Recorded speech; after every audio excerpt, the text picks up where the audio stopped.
अस्सलामुअलैकुम वरहमतुल्लाहि वबरकातुहू। Welcome to my channel king Ahmad Ali. आज हम 9th क्लास की यूनिट 2.1 पोएम पढ़ेंगे जिसका नाम है कंपैरिजन। चलिए शुरू करते हैं। बिस्मिल्लाहिर्रहमानिर्रहीम। रब्बि इश्रह ली सदरी व यस्सिर ली अमरी वहलुल उक़दतम मिन लिसानी यफ़क़हू क़ौली। बच्चों, कंपैरिजन का मतलब होता है मवाजना करना। इस पोएम के अंदर पोएट ने दो अलग अलग अपोजिट आइडियाज़ को एक साथ कंपेयर किया है। इस पोएम के पोएट का नाम नहीं दिया गया है, इसीलिए इसको एनोनिमस पोएट कहेंगे। Anonymous poet means the name of the poet is unknown. दो अपोजिट आइडियाज़ को लेकर पोएट ने कंपैरिजन किया है और कंपैरिजन के ज़रिए जो दुनिया में फैला हुआ तनू है, डाइवर्सिटी है, उसको यहाँ पर पोएम में बहुत ही बेहतरीन तरीके से बताया गया है। तो चलिए शुरू करते हैं हम अपनी poem. Let's start. Fast as a spaceship, slow as a snail. Poet कहता है कि तेज़ इतना जैसे कि स्पेसशिप, खलाई जहाज़, और इतना धीमा, इतना स्लो जैसे कि एक स्नेल। स्नेल का मतलब होता है घोंघा। अब यहाँ पर पोएट ने स्पीड को बताया है। स्पीड के ज़रिए मतलब जो स्पेसशिप होता है उसकी स्पीड बहुत ज़्यादा होती है और स्नेल जो होता है वो उतना ही धीरे धीरे चलता है। बच्चों देखो, यहाँ पर फास्ट और स्लो दोनों अपोजिट आइडियाज़ हैं और यहाँ पर स्पेसशिप और स्नेल दोनों नाउन्स को यहाँ पर कंपेयर किया गया है। नेक्स्ट लाइन देखिए। Big as a dinosaur, small as a nail. बड़ा इतना जैसे कि डायनासोर और छोटा इतना जैसे कि एक नेल। नेल का दो मतलब हो सकते हैं। एक का मतलब हो सकता है कील और दूसरे का मतलब हो सकता है हमारे नाखून। लेकिन दोनों में से कोई भी नेल ले लो, डायनासोर के सामने उसकी कोई हैसियत नहीं है। यहाँ पर साइज़ को बताया गया है। डायनासोर जो है बहुत ही ज़्यादा एक बड़ी लंबी चौड़ी साख्त वाला जानवर है, उसके सामने कील या नाखून की कोई हैसियत नहीं है। इस लाइन में बिग और स्मॉल दो अपोजिट आइडियाज़ यूज़ किए गए हैं और डायनासोर और नेल इन दोनों को कंपेयर किया गया है। नेक्स्ट लाइन देखिए। Fierce as a tiger, gentle as a lamb. Fierce का मतलब होता है खूंखार या खौफनाक। खौफनाक इतना जैसे कि एक टाइगर। और जेंटल का मतलब होता है मासूम। मासूम इतना जैसे कि एक लैम्ब। लैम्ब मीन्स भेड़ का बच्चा या जिसे हम मेमना कहते हैं। ये बहुत ही ज़्यादा मासूम और सॉफ्ट रहता है। अब देखो बच्चों, टाइगर जितना ख़तरनाक और खौफनाक होता है उतना ही जो लैम्ब होता है वो उतना ही ज़्यादा नाजुक और डरावा, सहमा हुआ, एक मासूम सा होता है। ये दो अपोजिट आइडियाज़ है जिसमें टाइगर और लैम्ब यूज़ किए गए हैं और इनको कंपेयर करने के लिए फियर्स और जेंटल इन दो अपोजिट वर्ड्स का इस्तेमाल किया गया है।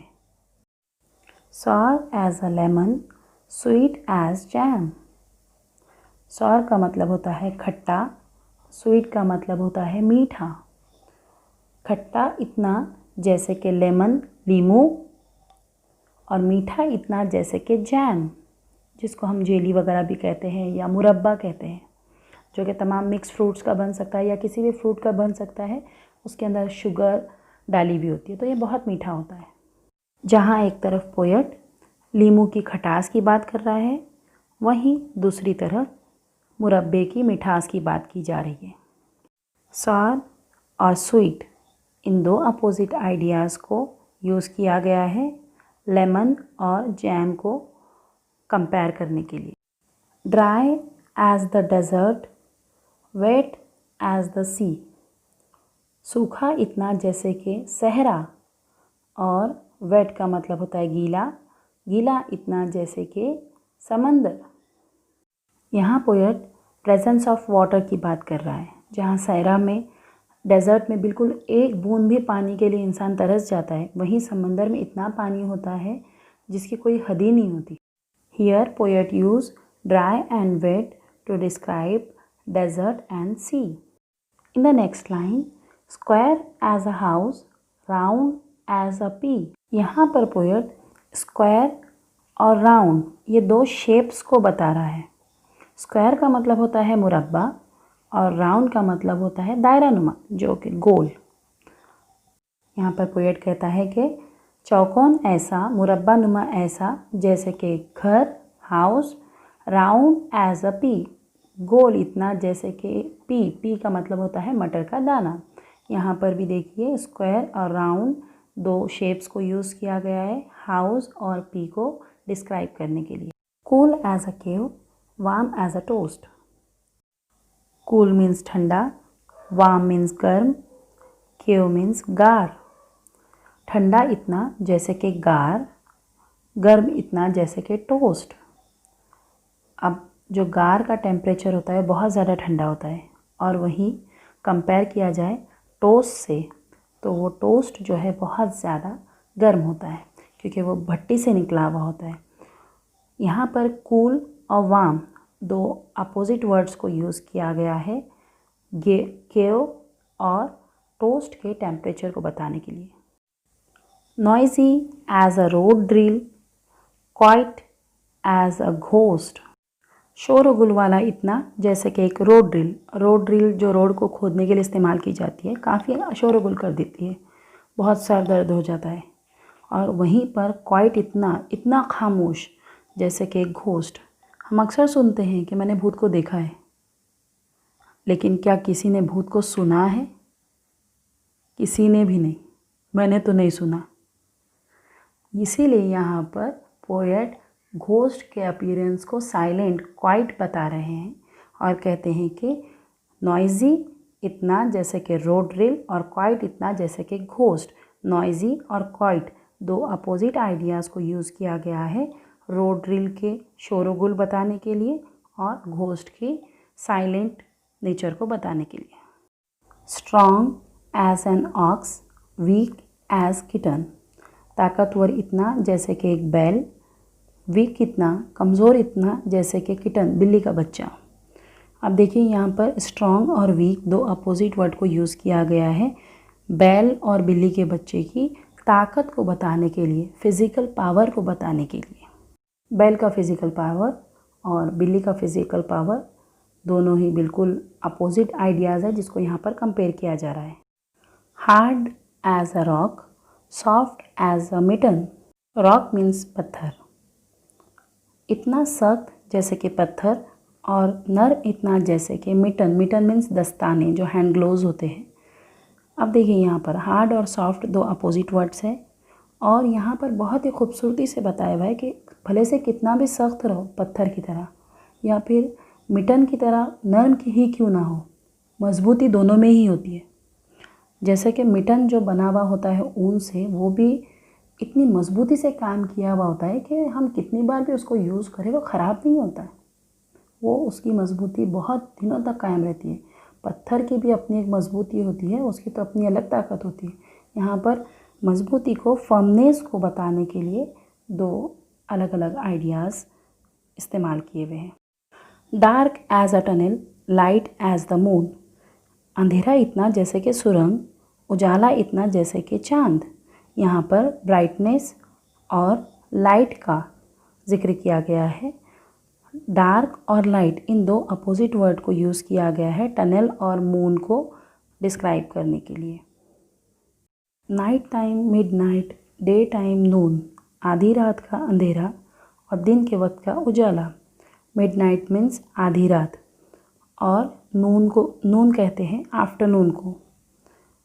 नाइट टाइम के वक्त में आधी रात का जो अंधेरा होता है बहुत ज़्यादा घना होता है और दिन के वक्त में आफ्टरनून में जो उजाला होता है वो बहुत ही ज़्यादा रोशन उजाला होता है।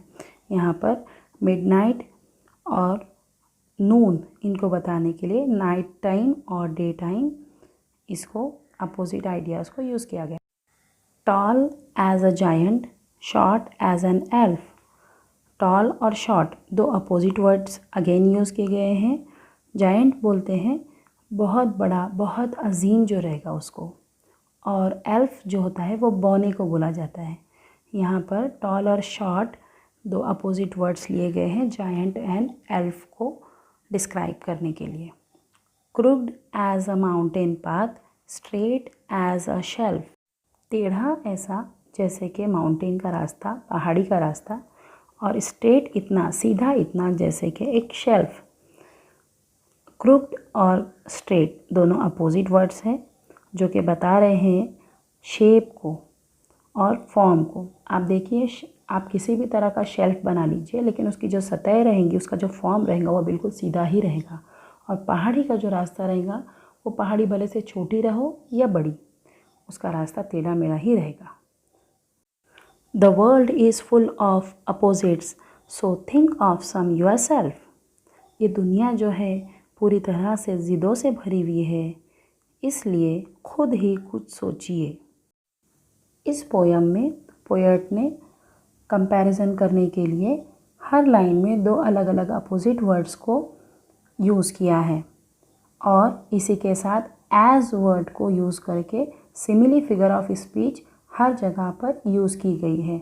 आप देख सकते हैं शुरू में फर्स्ट लाइन से एंड तक के एज हर जगह है। Fast as spaceship, slow as snail, big as dinosaur, small as nail, crooked as mountain path, straight as shell.